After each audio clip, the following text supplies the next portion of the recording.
సంస్థాపనార్థాయ సంభవామి యుగే యుగే. శ్రీ ఆచార్య ప్రబోధానంద యోగీశ్వరులు వారికి, జగద్గురు అయిన శ్రీకృష్ణ భగవంతునికి నమస్కరించుకుంటూ, భగవద్గీతలోని 11వ అధ్యాయమైన భక్తి యోగములో మొట్టమొదటి శ్లోకం గురించి తెలుసుకుందాము. అర్జునుడిట్లని, ఏవం సతతయుక్తాయే భక్తాస్త్వాం పర్యుపాసతే ఏ చాప్యక్షరమవ్యక్తం తేషాం కే యోగవిత్తమః. ఈ శ్లోకము బ్రహ్మ కర్మ భక్తి యోగముల గురించి తెలియజేయబడిన శ్లోకము. భావము: ఆ విధముగా ఎల్లప్పుడూ ఆత్మతో కూడుకున్నవాడు, భక్తితో నిన్ను ఉపాసించువాడు కనిపించని నాశనము లేని స్థానమును గురించి ఉపాసించువాడు కలరు. వీరిలో బాగా యోగము తెలిసిన వారు ఎవరు అని అర్జునుడిట్లని.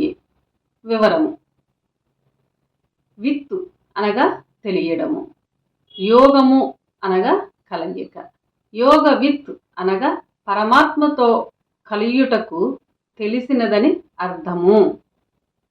పరమాత్మతో కలియుటకు వెనక అధ్యాయము చివరి శ్లోకములో చెప్పబడినట్లు 3 మార్గములు కలవు.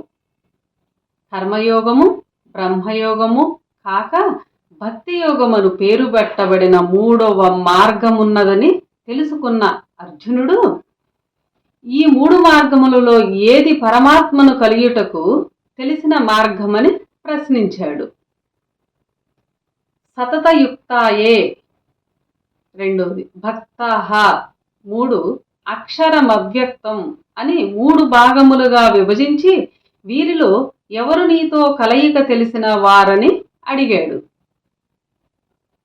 అర్జునుడు అడిగిన వివరము: ఎల్లప్పుడూ ఆత్మతో కూడుకున్న వాడైన బ్రహ్మయోగి, భగవంతుని మీద భక్తి కలిగి ఎల్లవేళలా ఆయన కర్మలాచరించు భక్తి యోగి, అవ్యక్తమైన అక్షరమును కర్మ నాశనముచే పొందగోరిన కర్మయోగులలో ఎవరు బాగా తెలిసిన వారని అడుగగా, అర్జునుడు ఇలా అడుగగా భగవంతుడు మరొక శ్లోకంలో ఏమి సమాధానము చెప్పారో మరొక శ్లోకంలో తెలుసుకుందాం.